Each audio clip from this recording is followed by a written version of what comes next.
Hello, everyone. Thank you so much for checking out this video here on Show Style and Spirit. I am Ebony, of course, and as you can see from the title of this video, I want to talk about a couple of different stories. One being that when Martell does anything negative to Melody, tries to trigger her, tries to threaten her, allegedly, it is actually also done to their children as well. We're going to talk about a conversation that psychologist Dr. Ramani has with one of her colleagues about narcissistic parents. And they also say, stop saying about a narcissistic parent, oh, but they are a good parent. They are saying that that's baloney. We're going to get into it all. And also, even while she's dealt with leg pain, Melody and her team have been working, and your orders are out. Now, before we get into it all, I ask that you please hit the like button on this video and please subscribe to the channel. And of course, everything that I'm saying in this video is alleged and just my opinion. And the Copyright Act of 1976 says that my fair use commentary on this soundbite between the two psychologists are allowed. Okay.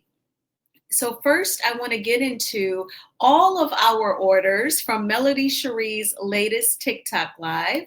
And she notes the image that you see, she's getting a treatment done on her leg. As you know, she shared on her IG stories Sunday night after she made it back to Huntsville from LA that her leg was swollen and hurting her. And she was drinking a special juice and icing it to naturally reduce the inflammation.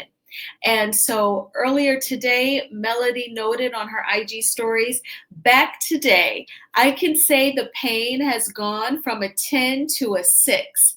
The team doesn't want me to help pack today and just prop my feet up, but honestly, I ain't gonna be able to do that now. I told them I would if they let me help yesterday. Changed my mind. So Melody is still thinking of us all, even while her leg is in pain. That is definitely a sign of a hard worker, a dedicated person. She's dedicated to her business and dedicated to her customer base. And I thank you, Melody. I certainly can wait for my order. It's not a big deal, but I thank you for your dedication and your hard work. I do want you to rest and prop up that leg because we want that inflammation out of your body so that it does not cause any other issues for sure. But I'm glad that she's getting treatments and she's been icing it. Icing it is a natural way to get rid of the inflammation. So good job. And then also she notes business day 2, and I am calling it to an end. The team deserves it. 85% of our orders are shipped and en route to you. We will get back on it tomorrow. So just a few hours ago, she actually told the team that they could enjoy their evening. They had worked a full day, no OT today, it sounds like, because they've gotten the job done because that live ended. First of all, Melody went way past 11 p.m. Eastern Standard Time. So she did an 8-hour live on Saturday on TikTok, starting at 3 p.m. Eastern Standard Time. Well, 11 o'clock comes, Melody is still selling. She is still talking about the benefits of her products. She is saying, okay, everything is flash sale. Just go ahead and shop. She's still talking. She's asking her driver, how much absolute time do we need to get to the airport? And even after she left the building, we all know that Sean was still talking to us, telling us that we could shop. And she said, oh, Melody is texting me. She's saying that you all can have this for that price, have this for that price. So Melody was still working way past 11 p.m. Then you figured overnight, in the wee hours of Sunday morning, she flew back home to Huntsville and started working on a Sunday, took some time out to take Tank and Sugar Mama to the doctor. And she has been working around the clock, her and her team. So that is amazing. And 85% of the orders are out. Now, That IG post was from a few hours ago. Then just like an hour ago, she says, "Okay, I think I finally can sleep now." When I say it was a hashtag push through these last few days, sheesh. But what I wanted to accomplish happened. Y'all, orders are on the way. That is amazing. Her hard work ethic is definitely inspiring, and it just gives you some energy. So, kudos to you, Melody, and your amazing, wonderful team. It totally gives a family feel as well whenever you share the content on Instagram and TikTok of how hard everyone works. I'm just so glad that you were introduced to your fitness trainer and Canavis and Lauren and Jay and Sean. It was all meant to happen the way you all gelled together. It's beautiful. All right, so now I want to get into this sound bite from Dr. Ramani and her guest. So I have actually done another video with Dr. Ramani and Mel Robbins. You probably follow Mel Robbins here on YouTube as well as Instagram. Her posts are very just really, I don't want to just use the words motivational. They are motivational, but Mel Robbins, her content really focuses on you not being so hard on yourself, really giving yourself a break. Life is difficult, and then we each all have unique experiences that may have caused us to develop anxiety or depression or some other issue or self-esteem issues. And so Mel really reminds you to give yourself a break. You are making it just when you get out of your bed, get showered, get dressed, and you go out here and you try to make it in this world. You try to earn some money, then you come home, you take care of your family, you take care of yourself, you pay bills. That is a lot. So give yourself a break. If I had to summarize Mel's content, that's what I would say it is. She collaborated with Dr. Ramani, and they talked about how when you are divorcing a narcissist, you have to plan because these mofos are a trip and they will use the courts to try and control you for as long as they can. It was a great video. I'm saying it based off of their conversation. So in the last few seconds of this video, I will definitely link it where you can just click on it. I did that like some months ago, but they had great conversation. And so this is Dr. Ramani speaking with another colleague of hers, and they are talking about when narcissistic parents, when they do something to bother the other parent, they are also affecting the children. And then they say, stop saying that that narcissistic parent is a good parent. You know, some people do that, right? They'll say, well, that's still their daddy. That's still your daddy. You know how some folks do. You know, he could have been abusive. He could have totally abandoned them. That's still your daddy. And what does that mean? Because they are still his children. And he obviously wasn't saying that out loud all the time based on how he treated them. But let's go ahead and get into what they say. So I am going to pull it up here on my phone, and then you all can hear the conversation, and then I will come back with my commentary. Please hit the like button. Thank you oh so much. I think it's so important for people to hear because it's actually one of the most impactful things you've ever said. And one of the things that comes up in these conversations about narcissistic co-parents and coercive controllers is, but he's a good dad. And your take on it was absolutely brilliant. And when you said, I don't care if they go to every sports game, take them to Disneyland, buy them clothes. If that parent is willing to mistreat that child's other parent, that's abuse. That's abuse towards the child. It always stayed with me that even if this parent is coming off as the model parent, the fact that they're willing to mistreat the other parent is actually the abuse of the child. Well, they're great with the kids. Are they great with the kids if they're willing to dismantle their other parent? The children learn that that protective parent is only loved if they do exactly what they're supposed to do.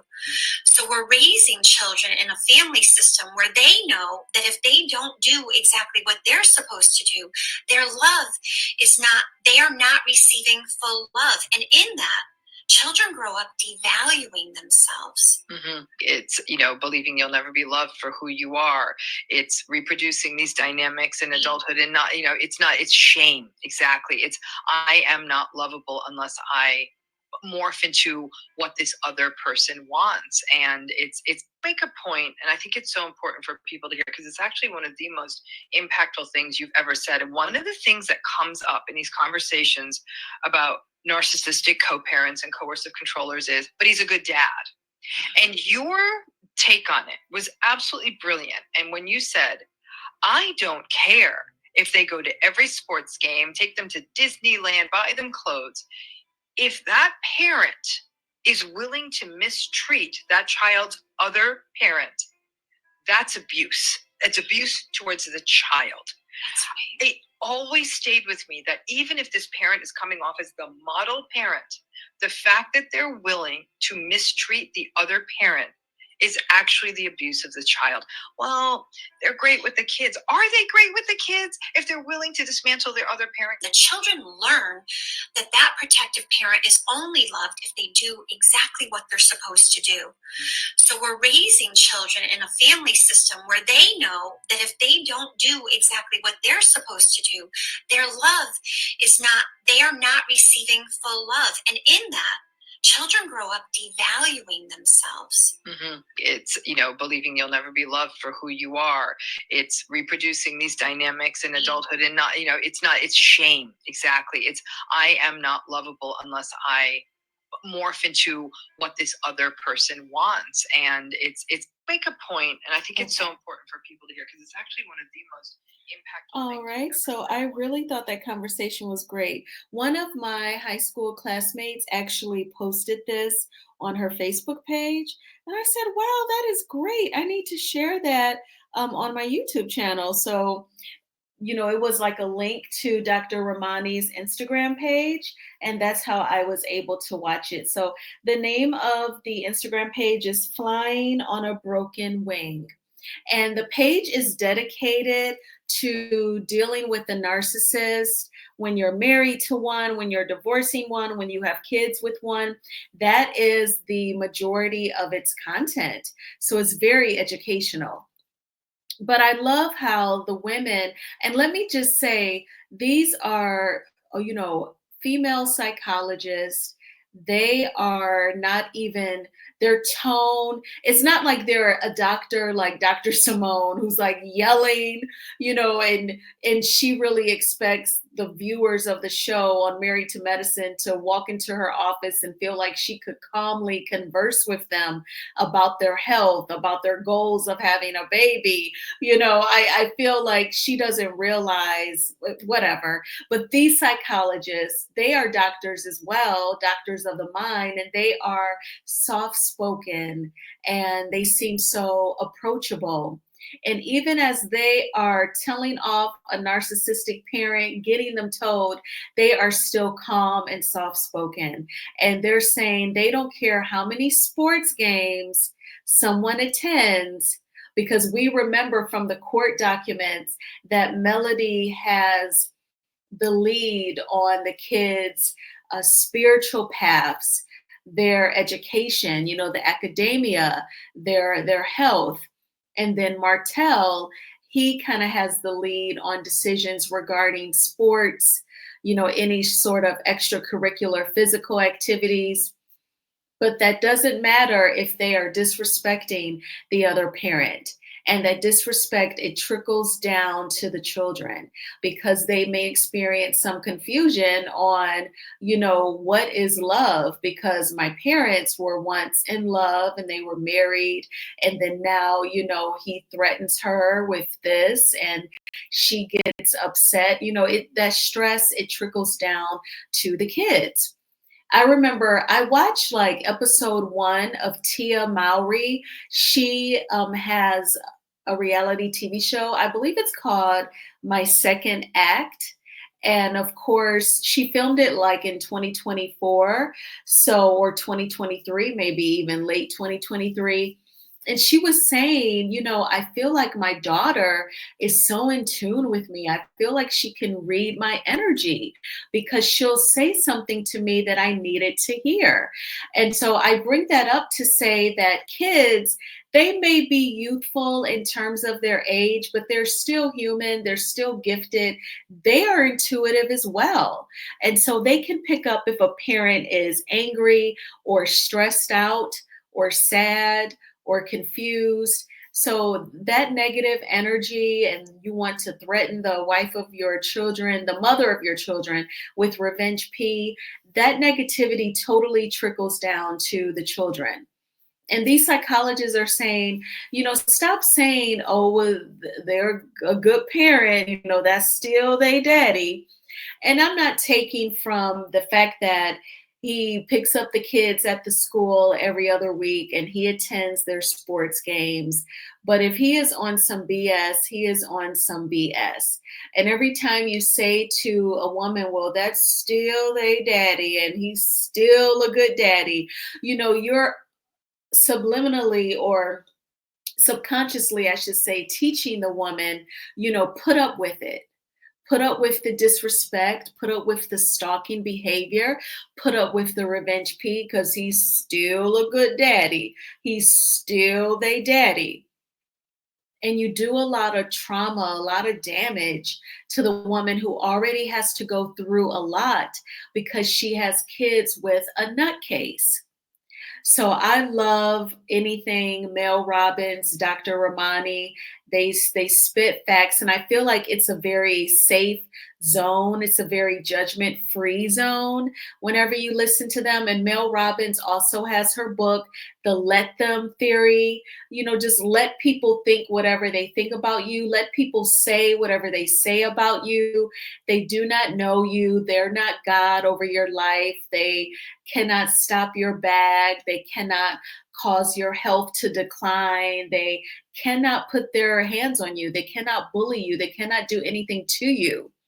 So just let them. Let them think, let them say. You just continue to do the things that make you comfortable and happy and let them.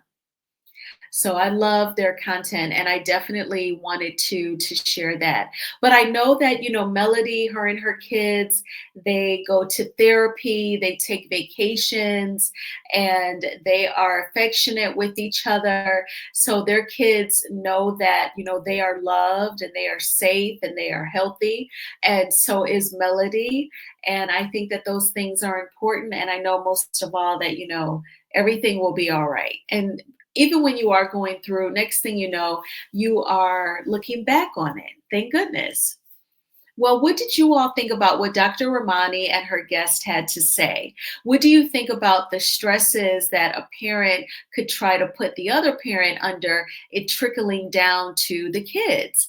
Please let me know in the comments. I thank you all so much for checking out this video. Please hit the like button on this video. It is a free way of supporting the channel. And please subscribe to Shows, Style, and Spirit if you have not already done so. We have made it through the first quarter of the year. It has gone by fast. I feel like each month has gotten better than the previous month. And so I'm thankful for, what was and what lies ahead. I'm thankful that all of my needs are met, and I'm thankful for my health and, just for where things are. And I'm looking forward, to warmer temperatures, even longer days.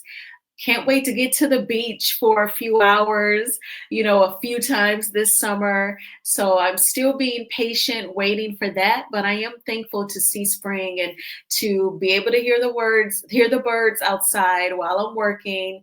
And after work, I immediately had to I checked Instagram for a bit.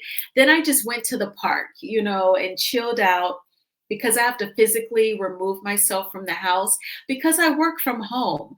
So not a lot of times people talk about when you are single and you don't have any children and you work from home, you have to have that breakaway and kind of put yourself in a different environment. So that is what I did. And I didn't feel like working out right away, right after work. I wanted to be outside, in the car because it's like 40 degrees and still see the sun. So I went to the park for like an hour and a half. And then I came home and I put on my sweats and I went to the gym. And now I am making my content.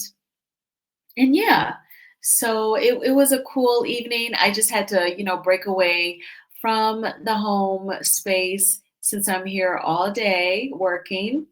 And that was pretty much it. It was pretty much an uneventful, a quiet week, quiet evening, I should say. I hope you had a terrific Tuesday. We are going to have a wonderful Wednesday. And I was thinking, like, I don't know if I'm gonna make just like a few videos about the Real Housewives of Atlanta.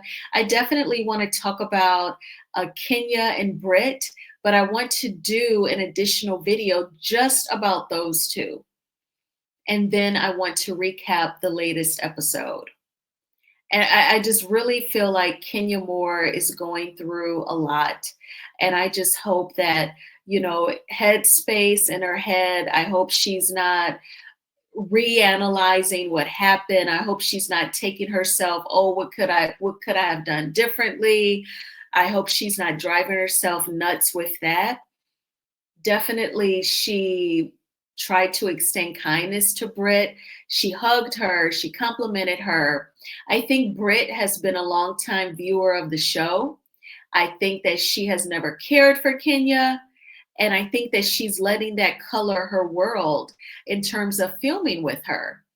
And I hate to say it, but that speaks to like Britt's intelligence, her being to separate the two as a viewer versus actually working with Kenya on the show. But I'm going to get into all of that. But I thank you all again for checking out this video. Please go ahead and hit the like button, and I will talk with you all soon. Bye.